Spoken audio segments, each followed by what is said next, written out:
Hi Claire, so thank you for joining us today. We're going to be talking about the psychology of selves model and part work, which is really comes out of Jungian psychology.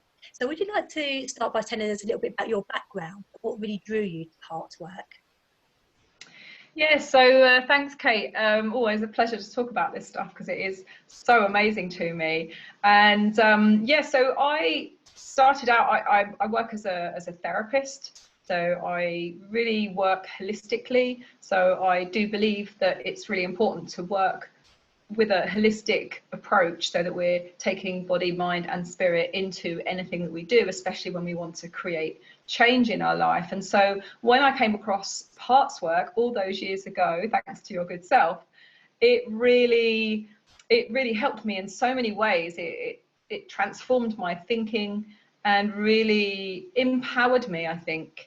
And so I knew that I had to bring that into my work to help my clients to really understand more about themselves and how they can really empower themselves. I think empower is an important word here. I think it's a really empowering system. Yeah, I agree with you. So I learned about the psychology of selves model initially through my metaphysics training, which I was doing alongside my counselling training, so around 14 years ago now. And we just did a real snippet of psychology of selves in the workshop. And I just loved it. There was something within that teaching that just really touched something within me. And I just thought, I have to find out more about this. So I went and did some training with John Kent in London and just loved absolutely every minute of it. It just really made sense to me how we're made up of these different parts, and there's these polarizing parts, and how when we're not conscious of them, they can just play havoc in our lives. And it's really gone on to support my personal development. You know, I always hold it in mind now. And it's really helped me with my clients. And I might not bring it in to all of my client work. It can really highlight and bring so much into the consciousness. So Hal and Tidra Stone are husband and wife, and they developed the psychology of selves model. And would you like to tell us a little bit about that model, Claire, the psychology of selves?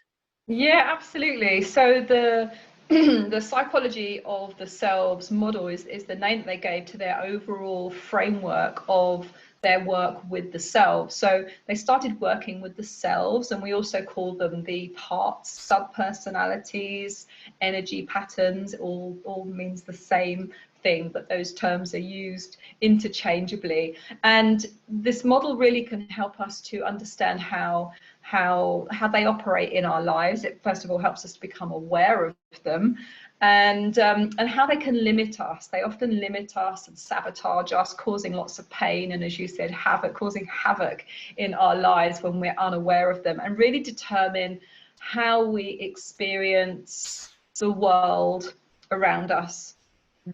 And so these parts they're a natural, so it's a process, and it's a natural function of the psyche. I think that's really important to say. It's a natural part of us developing. You know, we start out as newborn babies and we develop a personality, and of course we have to develop a personality. We can't stay in that vulnerable state, otherwise we'd be sitting there sort of gurgling and cooing and utterly dependent on our caregiver. So the newborn baby starts out and you know is there, you know, you picture the newborn baby and you picture the mother sort of cooing at the baby, and so the mother is cooing at the baby, and the baby starts to sort of reflect that behavior and learn that, and starts to repeat it back and reflect it back, and starts smiling at the baby, smiling at the mother.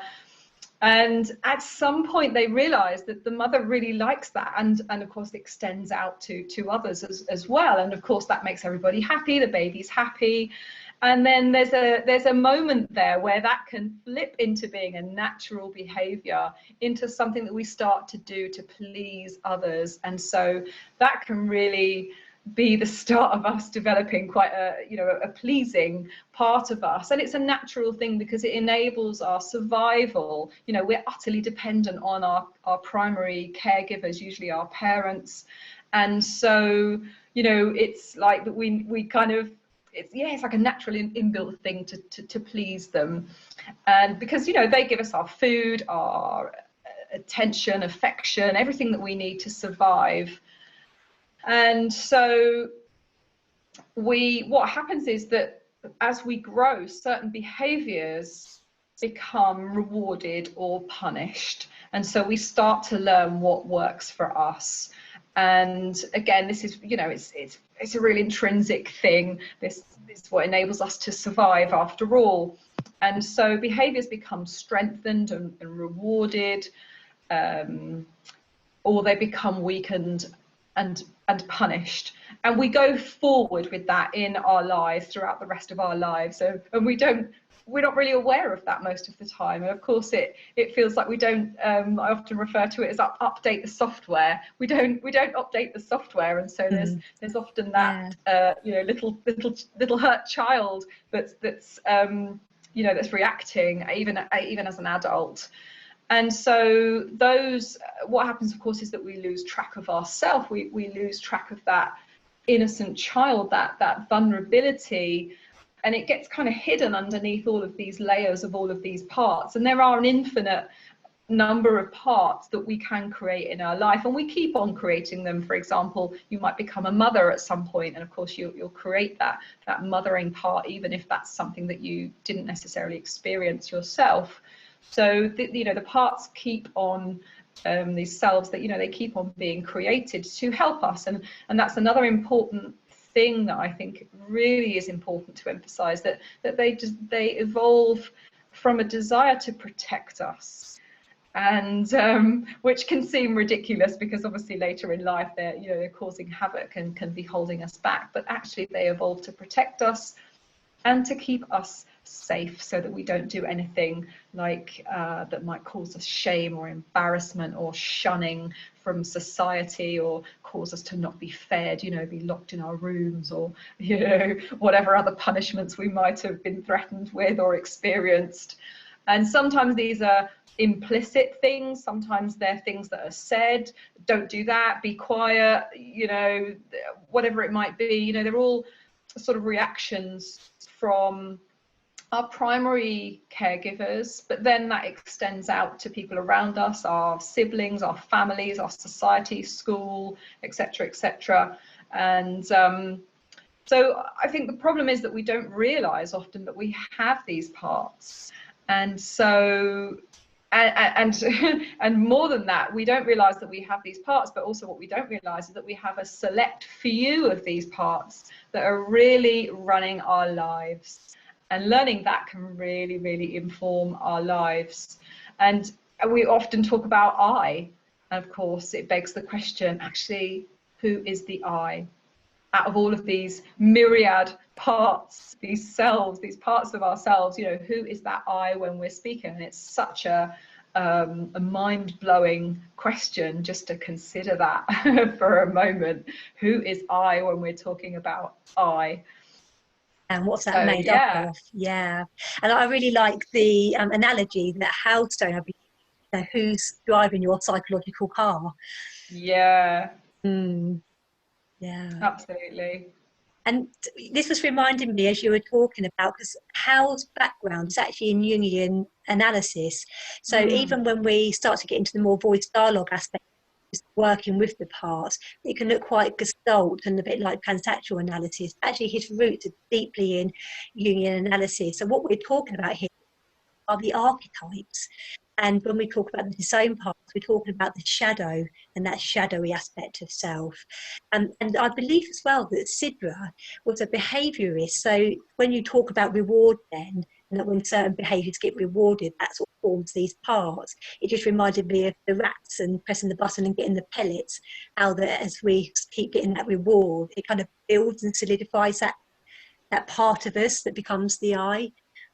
Absolutely. And it's such a sort of an unconscious thing, isn't it, that's guiding the way that we live our lives. And these these primary selves, you know, these parts of us that are running the show, and like you said so beautifully, driving our psychological car, and they have a real stranglehold over all the other parts of us, and that's not even including the ones that are in that shadow bag, you know, that is what we're trying to bury somewhere.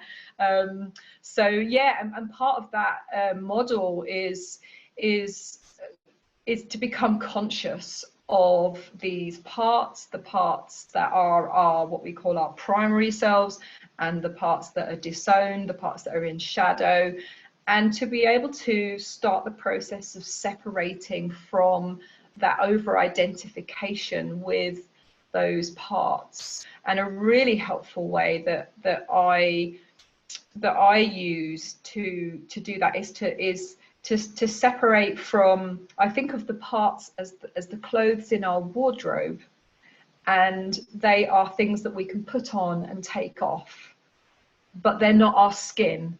And I think that's a really nice analogy for that aware ego process, because we have that aware ego, and that's the part that can choose to put those selves, those clothes on and take them off at any given moment. Whereas when we don't know, we don't have that choice. We're stuck in that automatic behavior, that comes from those selves that we're often so unaware of.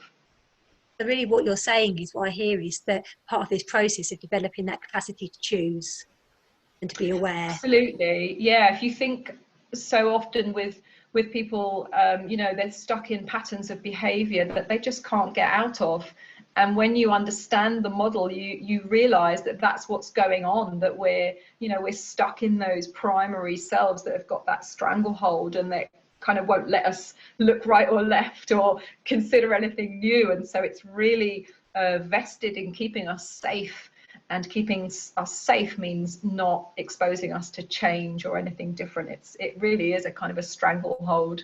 Yeah. So can you say a bit more about the primary self system? Yeah, so the primary selves are those parts of us that were rewarded, that we realized in our family were rewarded. And of course, they will be different in different family systems. So in your family, you might have been rewarded for being theatrical and loud and bold. You know, they might have been, oh, Kate, you know, oh, that's wonderful. Or do another cartwheel, Kate. Sing us a song, Kate, you know. Whereas in my family, it might have been, oh, look, you know, Claire, you're such a good girl. Isn't she lovely and quiet? Oh, look at her there reading her books and doing her drawing. She's no trouble. You can take her anywhere. So you can see how you have this, you know, yourself, your primary selves might be very different to mine. And they all evolve from that kind of reward system, really, that you talked about in those behaviours that met with the approval of our primary caregivers. And so those primary selves, there's usually a core group of them that we take forward in our lives. And you know, I mentioned very briefly the pleasing that comes in, and that can be a particularly good example, and it's certainly one that I really strongly identify with myself, and I think many women do. This kind of pleasing part that evolves out of the happiness and the joy, the keeping other people happy. And so, you know, we can go through life saying yes, and that gets us friends, and it can be really useful in our working environments, for example, and our families and friends and things like that. But you know, it can also cause havoc in our lives as well. But yeah, and it's certainly one that I'm very aware of, that I have, that's been quite a big feature in my life. Yeah, and I can see that it's really helped me in so many ways. What other ones have I got? I have a part that needs to be very perfect, that needs to present myself really well, and to be intelligent and to know all the answers. So that can sometimes be online. And yeah, that sense of control and perfectionism can be something that I've had to really get to grips with, and really understand and see and become aware of in my life. Yeah, so what you're saying is that they start developing to really sort of support you in childhood and kind of keep you safe and make sure you're liked and that you fit in. But then actually it can become a bit too much in adult life, where it can actually stop you from maybe saying no or other things, Absolutely, or being less absolutely. Yeah, I mean, perfect. Yeah. yeah. And before we talk about that, I don't know what about yours? Have you noticed any in your own? Although we'll go on to talk about the disowned ones in a minute. But what are Yeah. yours? Well, I've got a pleaser for sure. Lisa. Definite pleaser that I was shaped in the family. And what's quite interesting as well, talking about families, is how we tend to, I think of it as a bit of a pie, and we tend to like take up bits of that pie. And I definitely took up the pleasing part of that pie in my family system. So that's really what kind of like kept me safe, I guess, within my family. And not, you know, I mean, say that sounds quite dramatic in a way, because I had a good enough upbringing, but really it was rewarded, and I could see that actually being helpful, pleasing, was something that was, you know, made people around me happy. But the other primary self, now this one came out when I look back, it was probably there during childhood when I really think about it, but particularly in adulthood, and that's the pusher. So the pusher part, which I believe is quite a Western part of us, rather than the more being qualities, we might see more Eastern countries. But the pusher is that part of me that just keeps me going. It doesn't let me take a breath. It doesn't let me let up. And it can absolutely get me in all sorts of trouble. So whilst it enables me to achieve, and it really keeps me going, and I can, you know, churn out quite a lot of work in quite a short amount of time, and it's got me rewarded in work, and, you know, it's really brought some really positive things into my life, it has a massive expense to pay, and that is exhaustion. And my pusher can become quite dominant in my life at times, and particularly what I notice when I'm a bit stressed, my pusher and my pleaser can become quite solidified, and I forget about the other parts of me as well, so particularly the disowned, which I know you're going to talk a bit about. And I've also got the good girl as well, so I think that combination of pleaser, good girl and pusher, that's my three most dominant. I mean, it can be exhausting at times to, you know, keep that going. So yeah, that's definitely been my primary self system. Yeah. Yeah, I really hear that and recognize all of those. And you just reminded me as well, I have that pusher that I call get on with it. And I realized I had this inner voice that was constantly pushing me and just saying, get on with it, just get on with it, just do it. You know, no matter what, it was like, get on with it. And I realized only through therapy myself how big a part of me that is. So it's fascinating. It really is a life's work, isn't it? Yeah, absolutely. And I know something else that I remember being really captured with my training, how all these different parts of us have a different lens of light. So my pusher just is just like this tunnel vision. This is the only option right now. You just have to keep on going and keep on pushing yourself and keep on working. And then even another part of my primary self system that might be a little bit more relaxed, because I can do quite relaxed at times. Has a whole different outlook on life. Will be like, no, we can chill and we can be relaxed. But when the pusher is driving my psychological car, the other primary self systems don't always get much of a say in. Yeah. Yeah. So I'm going to Yeah. talk a little bit about how we can identify these within ourselves, because this is often a question that gets asked. And there are a number of ways. So this is the two main ways that really come to mind. And that is, if you were going to describe yourself to a new employer, you know, what is the I? How would you describe yourself? What are those qualities that you know, quite like in yourself or admire? But also, what do other people see in you? Because that can bring out some parts of our primary self that we might not be so aware of, because they're not all conscious. Do you have anything to add to that, Claire? And how people can help No, I to... think that's, yeah, absolutely. They're the parts of ourselves that we're quite proud of, that we really associate ourselves with. In fact, we over-identify with them because, you know, I'm Claire, I'm kind, I'm nice, I'm helpful. And then, of course, we can't not be. So we can, you know, get ourselves into trouble at times by, as you say, not being able to say no and look after ourselves, by automatically going forward with those primary selves. Yeah, so it's a good way of identifying them, is thinking of the parts that you really you know, it's like they're automatic, you know, but they're the parts of you that you would describe yourself as, yeah, in a job interview, or if you're going on a dating website or something. You know, what are the things you want people to know about you? What do you want people to think of you? You know, when they're talking about you, what do you want them to say? Oh, Kate's so lovely, or Claire's so lovely. You know, what do you want to be? What So do you want helpful, to be and known yeah. as? Yeah. Yeah, absolutely. Yeah. And I know from working with clients and even myself as well, there could be a lot of resistance in letting go of some of these primary selves, or even modifying. There can be a lot of fear to actually, gosh, if I pull back on the brakes, or if I put the brakes onto my inner pusher, what's going to happen? You know, my life might fall apart, and that might be it. You know, I'll be living in squalor. So there can be a lot of resistance in That's a loosening. very important point. That is absolutely a very important point. Absolutely. Yeah. So we're going to talk a little bit about the inner critic, because the inner critic has such a important role. Often the inner critic gets such a bad press, and it can really be so difficult for some people's lives. If we think about the inner critic from the psychology of selves model, so from what Claire said, these parts develop from very young, almost birth upwards. They're starting to be shaped, so parts start to come into play. And then what happens is the inner critic develops to keep those primary selves in check. So the minute I start to pull back on my inner pusher, my inner critic will come in and start criticizing me. It might call me lazy, for example, or it might keep me worried. Like, oh, you've got to do that task, you've got to do that job, don't forget to do that. You know, you can't switch off. So my inner critic won't actually let my inner pusher take its foot off the gas. It will just keep it going, and it will absolutely make sure that my primary self system stay in check. So it will make sure that I stay being the good girl, that I stay being the pleaser. And if I just loosen that a bit, the inner critic will come straight in to keep them all in line. What else do you have to add to that, Claire, the inner critic? Yeah, well, it was interesting.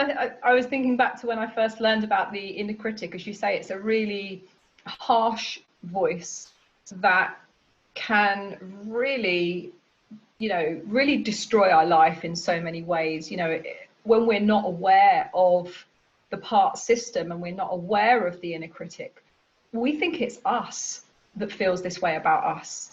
And you know, I think that's such an important thing to learn, is that there is this part, this voice inside us that's the inner critic. And also I realized as you were talking how I've softened my approach to the inner critic, because it's very easy to hate the inner critic. You know, it can drive us to drink, to drugs, to I believe suicide, and you know, a lot of mental health issues from that constant voice that's there criticizing us and telling us we're not good enough. But what was really interesting for me was to learn that actually it comes from a loving place. It's trying to protect us. It's trying to stop us from making a mistake. It's trying to stop us saying something stupid so that people won't laugh at us and reject us. And you know, it's really trying to keep us safe. And I think that learning that really softened my approach, and I think that's helped me as well to actually integrate it into my life, because I think when you see the blessings of it, you can, you know, more easily integrate it, rather than thinking it's some horrible evil part of us that I have to get rid of. You know, I used to get clients that would come and they'd be like, I have to get rid of that voice, and Yes. it's like, that's not how it works.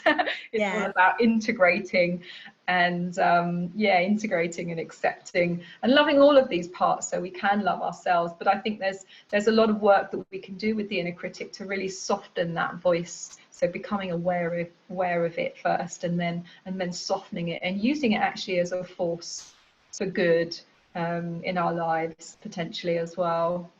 Yeah, so almost entering into that negotiation with the inner critic, so it can still have its voice, but actually it sort of trusts us, make other choices that are going to be okay for us as well. Yeah, because it can have important things to tell us.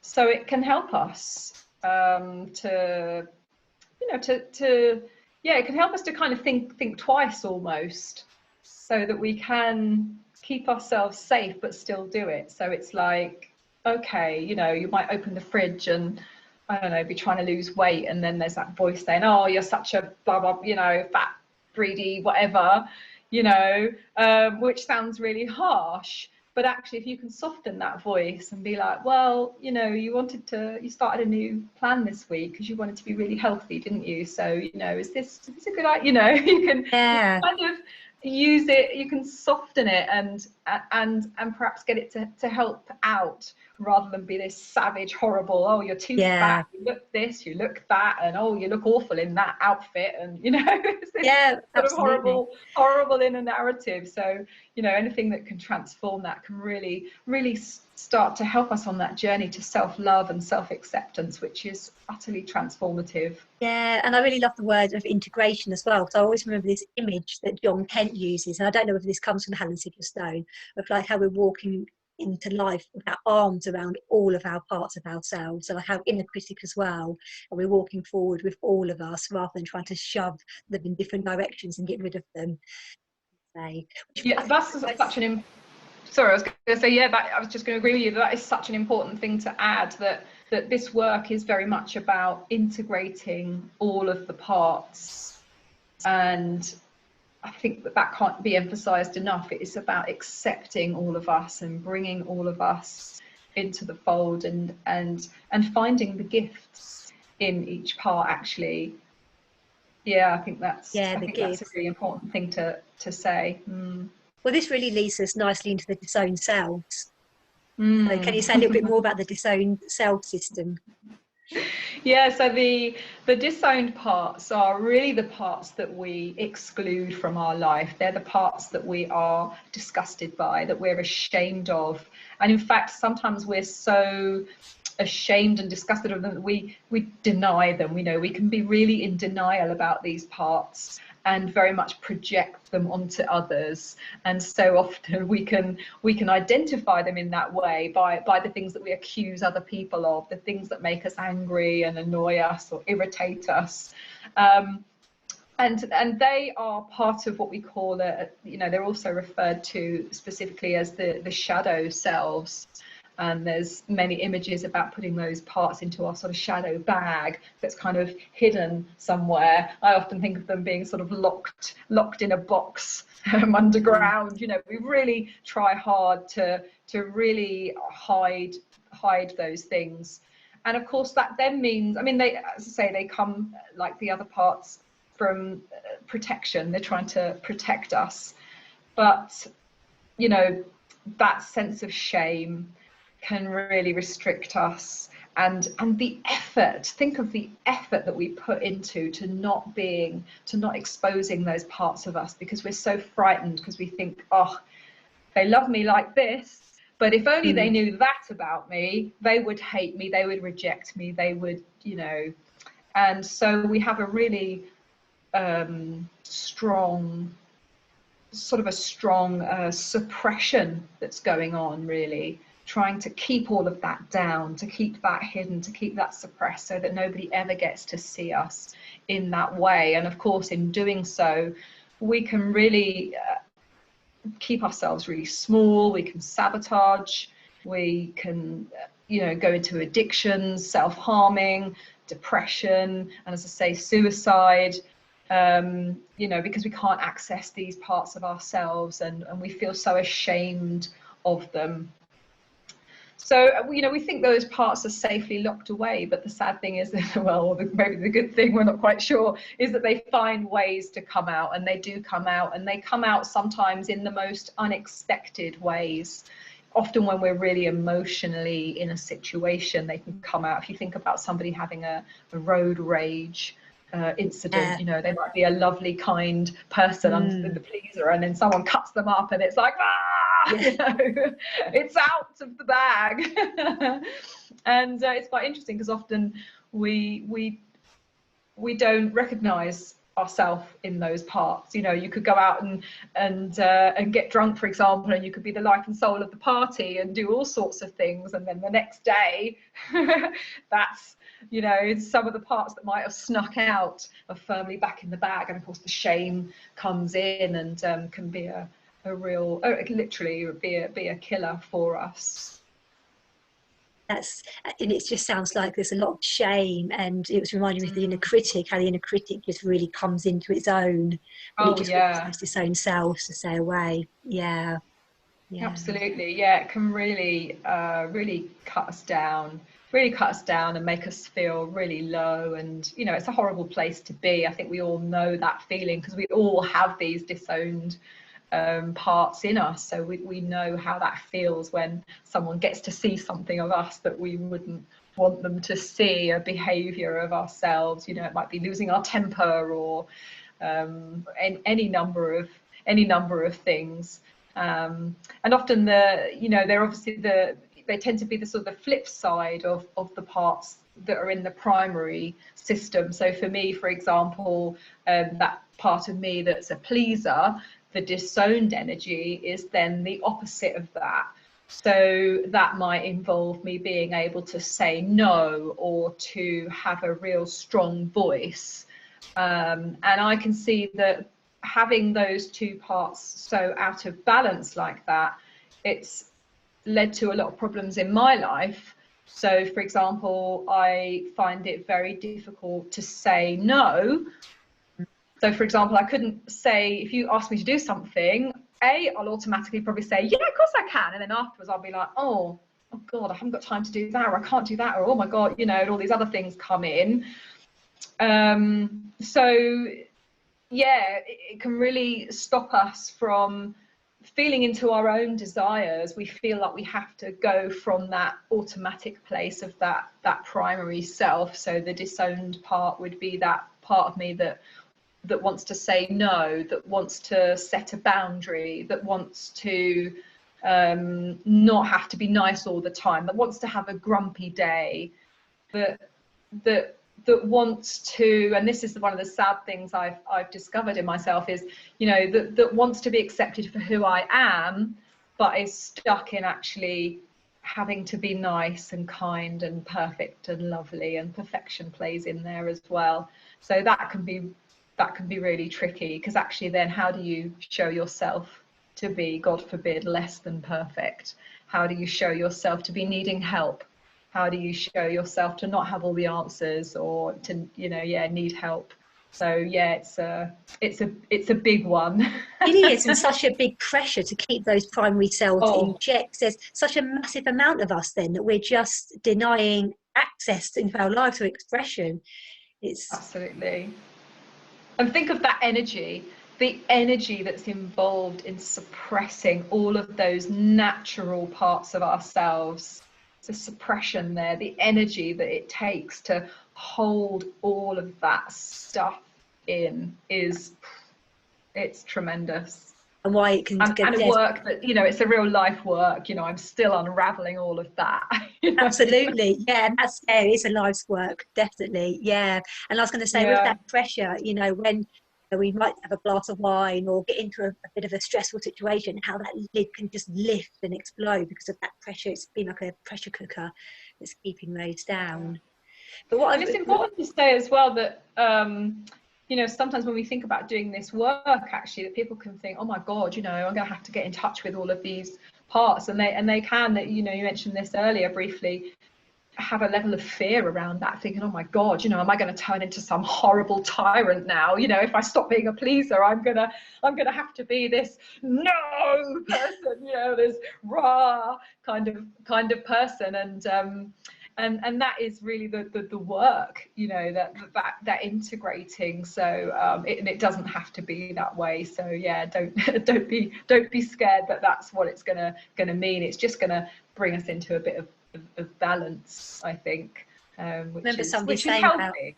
Yeah, I remember somebody saying about becoming your own version of, that you're not turning into the Hulk, you know, but you're going to be your own version of that. You're going to be harnessing that anger or that assertiveness or whatever it is, the laziness, in your own way that works for you.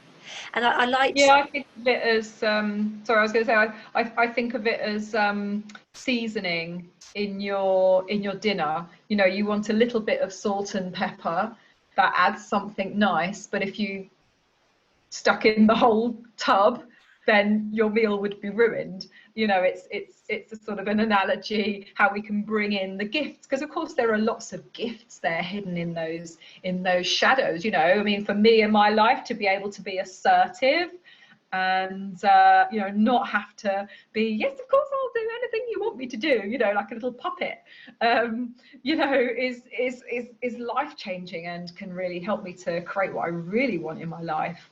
So, you know, it's a worthy, necessary journey to emotional maturity, definitely.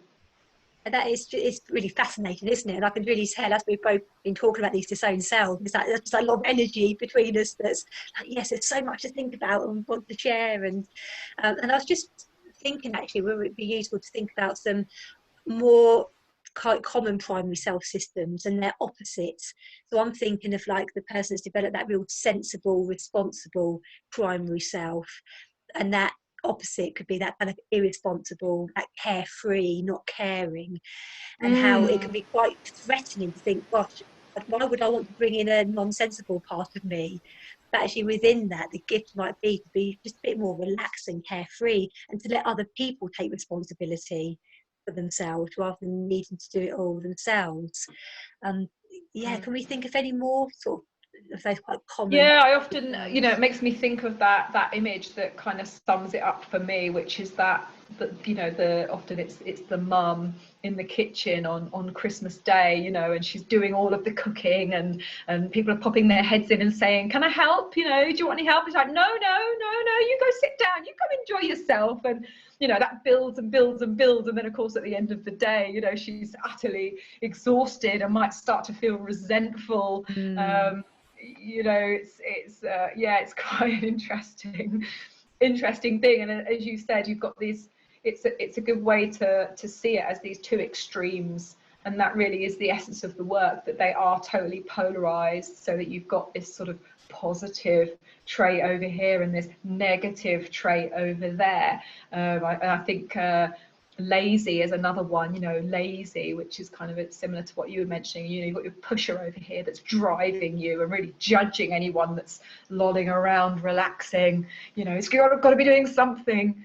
So that's another one that's quite good. And you mentioned earlier about the good girl. I think that's quite a good example as well, isn't it, where you've got this need to be good and seem to be good and perfectionism, and then what's on the opposite end of that, you know, the naughty girl who might be in touch with her sexuality, or might be able to say no and please herself, God forbid. Yeah, absolutely. Yeah. And I like the Yeah, there's thought so that, much. yeah, that these occur in opposites, but they're equal and opposite. So to the extent that we are in our, say, pusher or pleaser, that equal and opposite, we're in the opposite energy of that, which is so pushed underground we wouldn't ever recognise that. And we might find ourselves saying things like, oh, well, that's just me, that's just my personality. I hear that quite a lot. You know, I'm not angry, or I'm not lazy, or this is just me. But actually, when we start to really look at it and really uncover, actually there's a part that just isn't allowed expression. And I think this really leads us nicely on to, how do we identify our disowned selves? So there's, what comes to my mind, it's like the light and the light and the dark shadow. So we've got the light shadow of like looking at those people that we might admire, so the parts that are disowned within us, that might be I don't know, that we're sort of empathic or maybe successful, or you know, there's other things that we might really admire in others that we just disown within ourselves. So that can be really useful, to just write out 5 traits that you really admire in somebody in your life, and then just to do a bit of soul searching. Where is that within you? Can you think of some examples of where you are like that also? Or do you have like a burning desire to be more like that? How can you bring more of that in? So can you give us any more tips, Claire, on how we can look at maybe the darker shadow parts? Yeah, that's really good that you mentioned those ones, because I think often we can miss those ones, those things that we admire so much in others. So that was a real eye opener for me.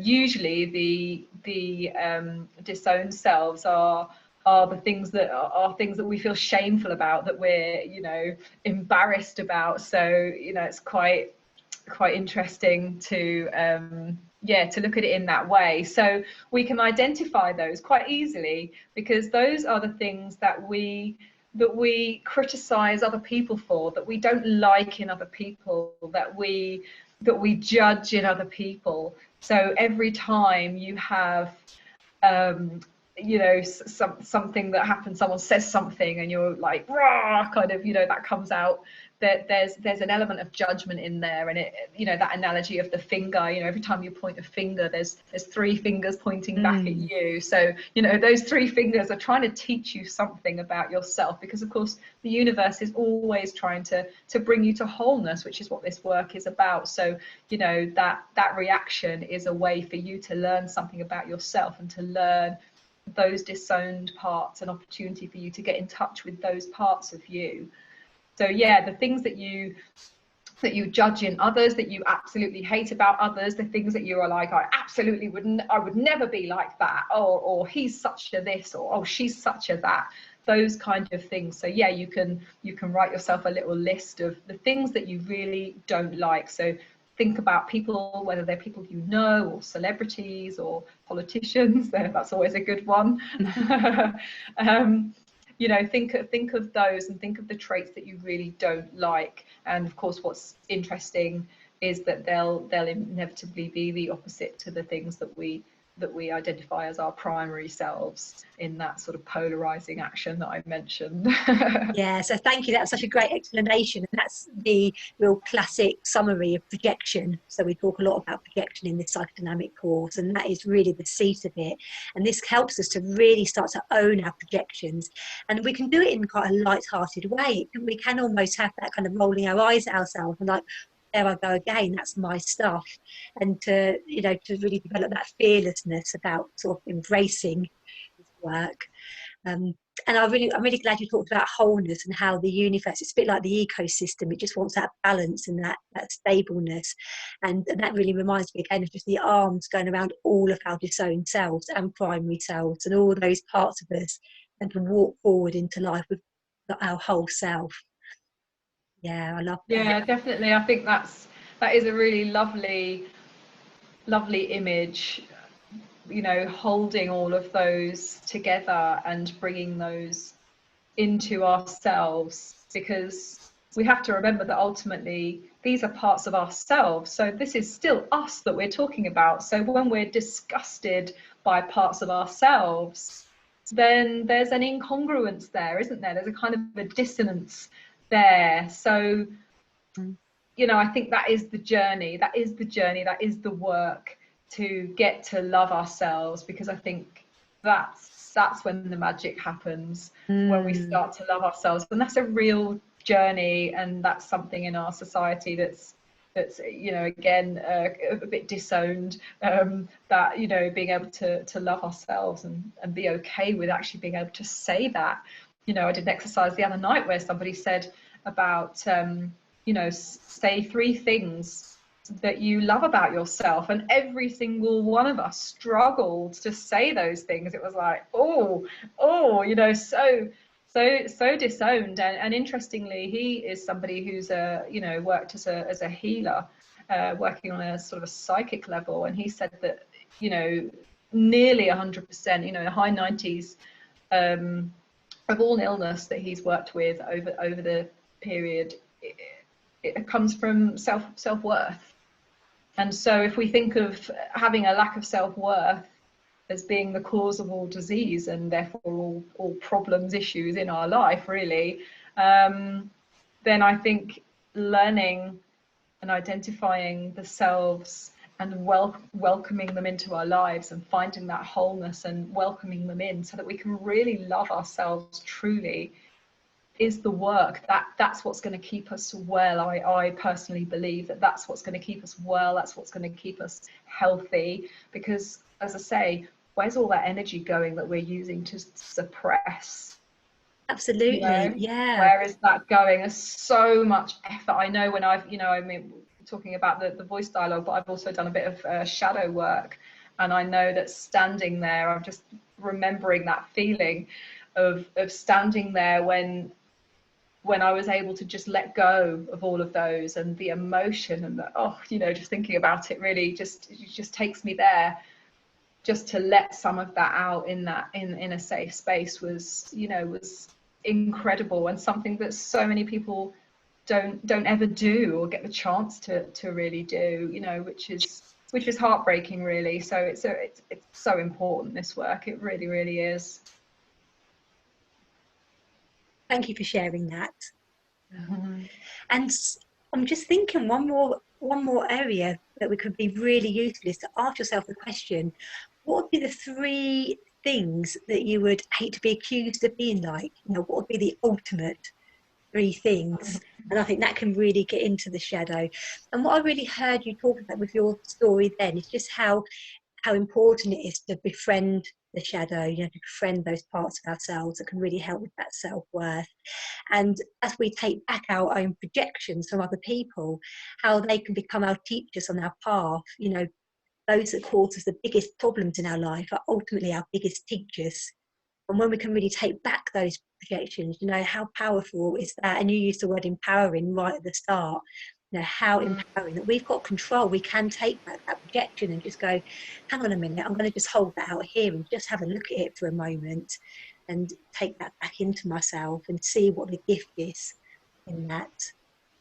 Yeah, what you said just then about the, you know, that was one of the main things that I got from it. I mean, there are many, many gifts, but that people are your biggest teachers is something that I've said over and over again. And I think it's something that takes us from a sense of immaturity into an emotional maturity, you know, because once we realize that rather than being a victim to everything, and rather than, oh, he's a this and she's a that and all of this stuff that's, you know, everyone else is doing this to me, I have no power, and, you know, but actually it's making me angry. You know, once you start to realize that is utterly transformative in our lives, it really makes a difference. And as I said, you know, it really empowers us to take responsibility and to become, I think, fully emotionally mature as an adult. And that's really changed my life, and certainly stops you bothering to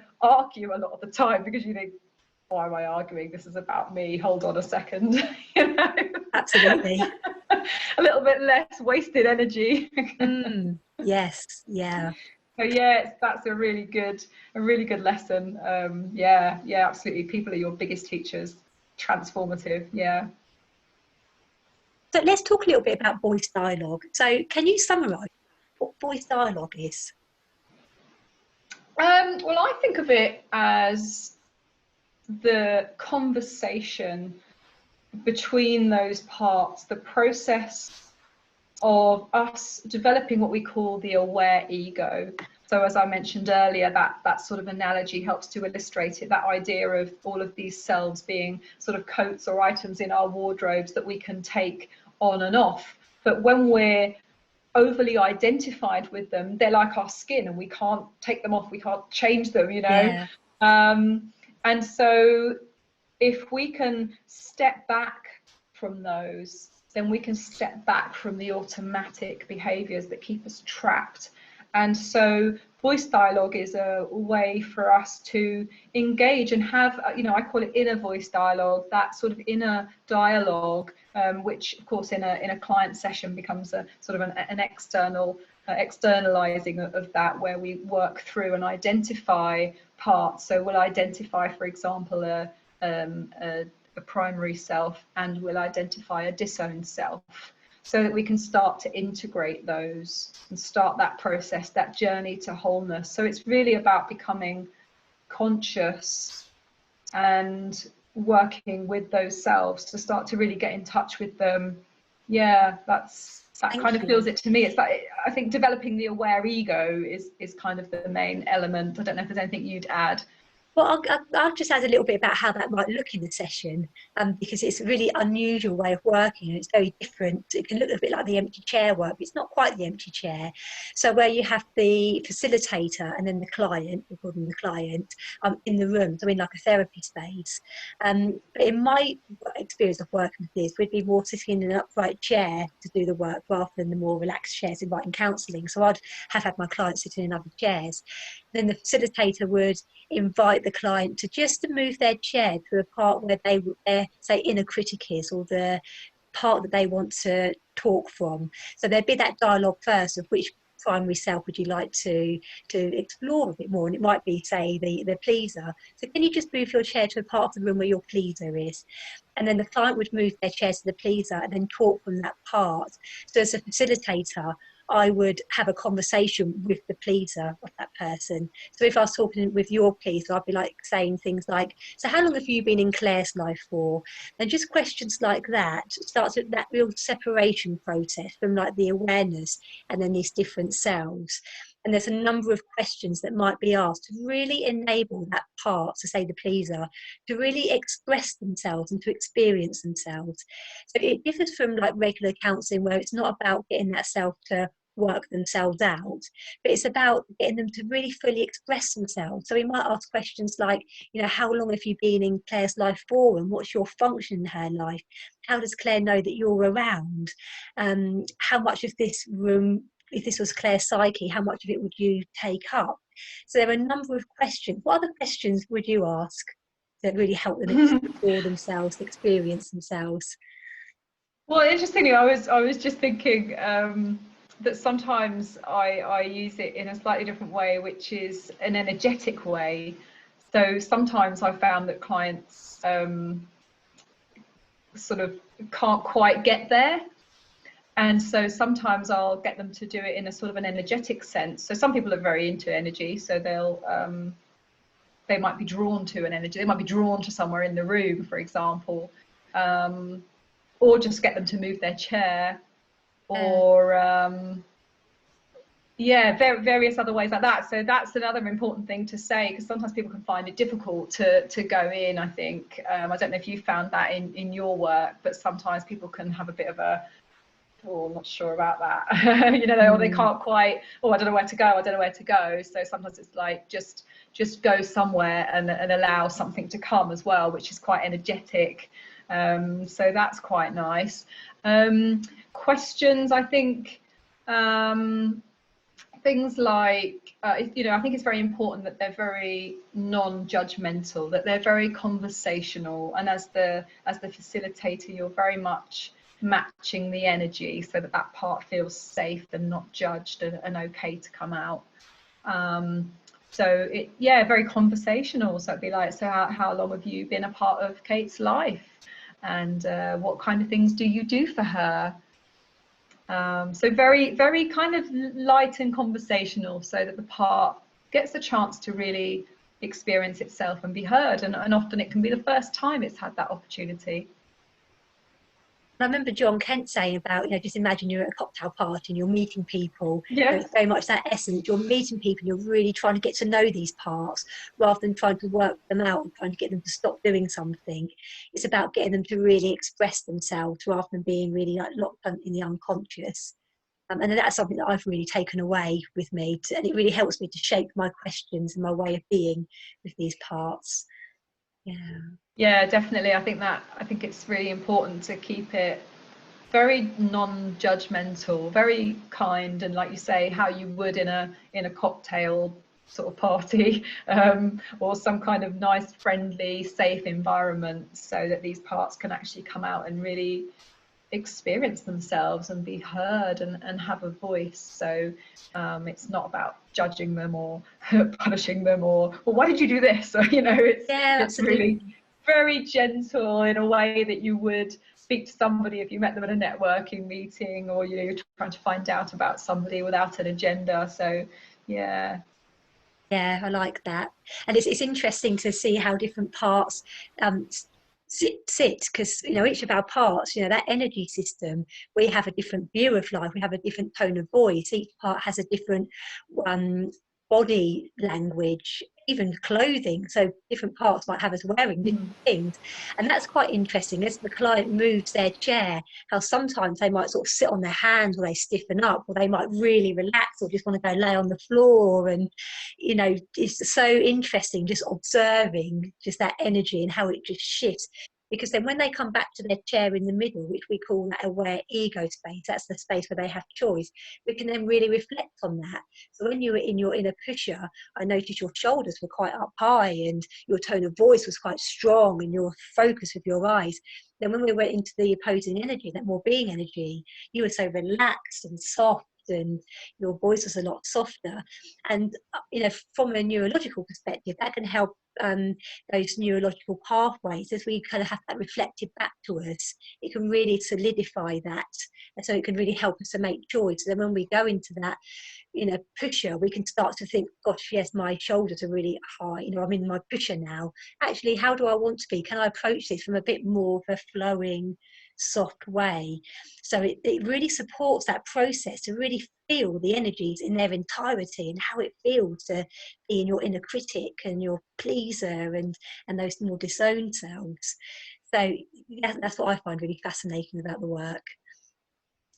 Yeah, I think it really lends us into, we've talked a little bit about sort of embodying type work, and I think that that feels like part of the journey, because of course a lot of what's been disowned is our natural sense of movement and our natural sense of being, breathing and moving, and like just to be able to move around like this feels like, oh, what's she doing, because it's like we've all been brought up to be so sort of contained and restricted. And I think it feels important that we're able to get in touch with some of those very natural energies. Yeah. That just reminds me of how cultural these selves are. I know we touched on that at the beginning, but yeah, we are in the UK in quite a culture of that sort of stiff upper lip and contained, and don't just let go. And yeah, you might just be classed as a hippie or something if you are, and it's not okay to be, and so it can become quite disowned. Yeah. Yeah, definitely. I think that, yeah, you're right. There's a lot there that comes through in society about how we should be. Definitely, yeah. Okay, so shall we just finish this off just by saying a little bit about our client work and how we might bring this into our client work? Yeah. So I find it really useful to work with people that are stuck in some way, and I know that when we've used it in the past, training counsellors and things, it's been kind of advertised as something, where a client is stuck on an approach that you might normally use. I also find it really good for sort of general self-development work, because it's, it feels like it is the work, it's the bigger picture. So it can really help us to know who we are. And I think for clients, that's something, for me, I feel like my work is very much about creating safe spaces for people to explore who they are. And so this can really help us to work out and to really become aware of these things that are going on, that are governing our lives, but that we're not aware of. And so we can start to identify patterns that are destructive. And we haven't sort of spoken today about the dynamics, but the dynamics is a massive part of this work as well.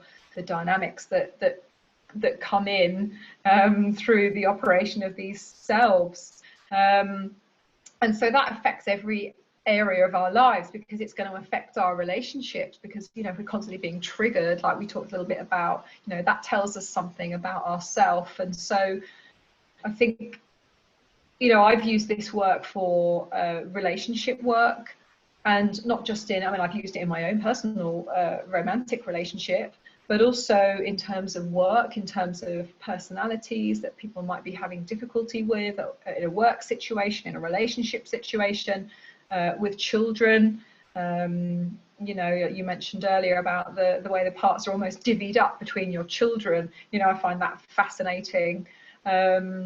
And in the sabotages that come up, so often I work with people that have got stuck. They're being sabotaged in some way, and they're not understanding why they're not able to move forward.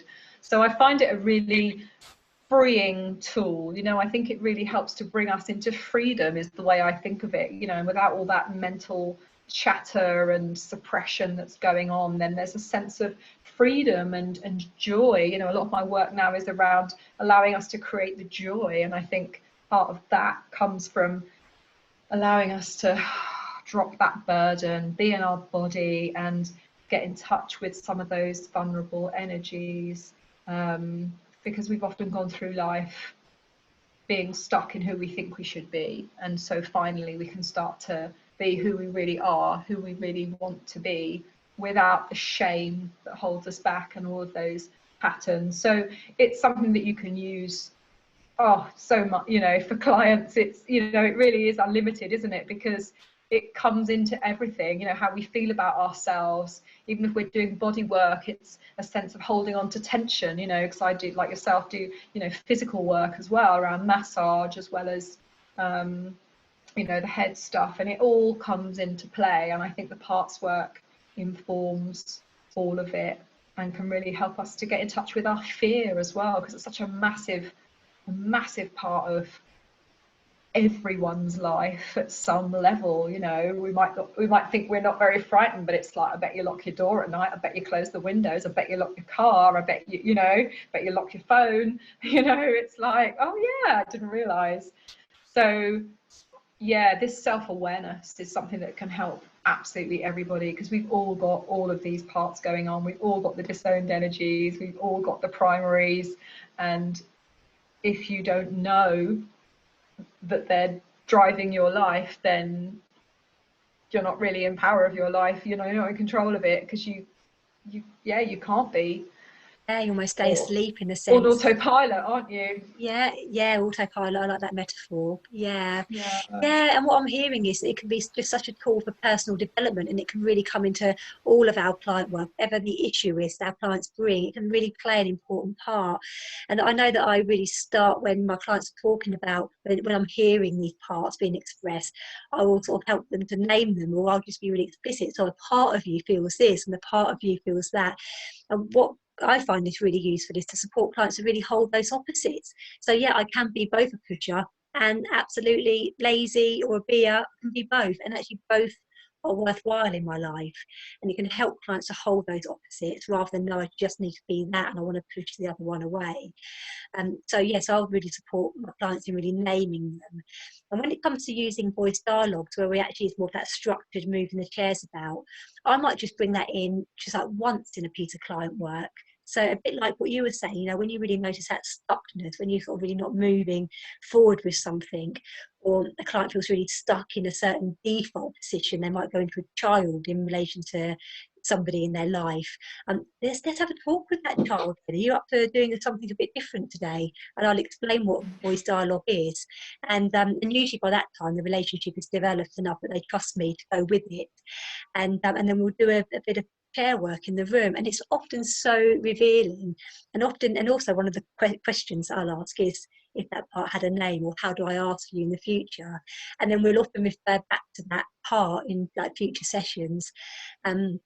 So yes, I'll often just use it maybe once in a bit of client work if needed, but I know other therapists might just really work in this way a lot more.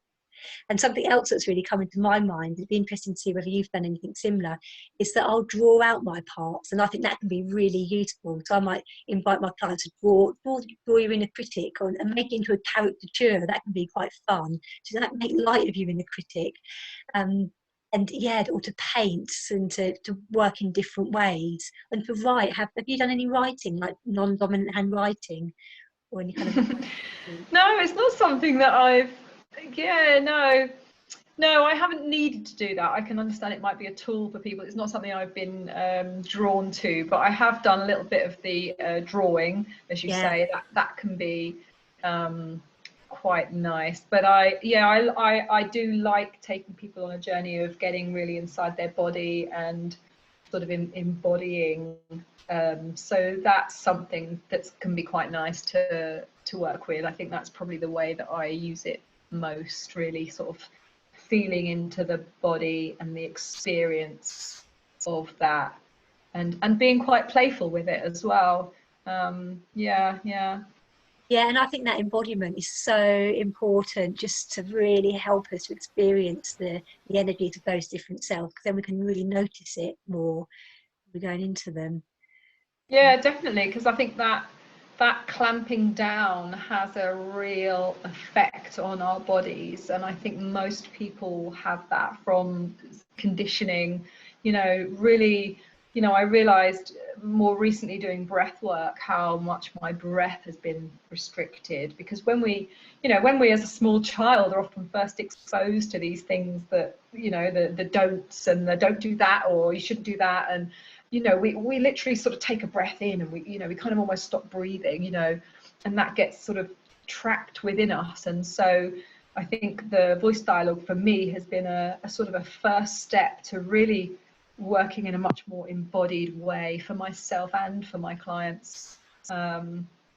So yeah, it feels really important to, yeah, to allow that space for natural movement. It's like bringing us back to a more natural state of being that isn't restricted in all of these ways. Yeah.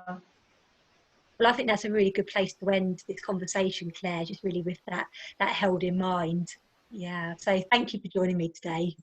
Oh, it's been a pleasure. It's been lovely to talk about this stuff. It really is life-changing work and really important work. So yeah, I'd encourage everyone to have a go.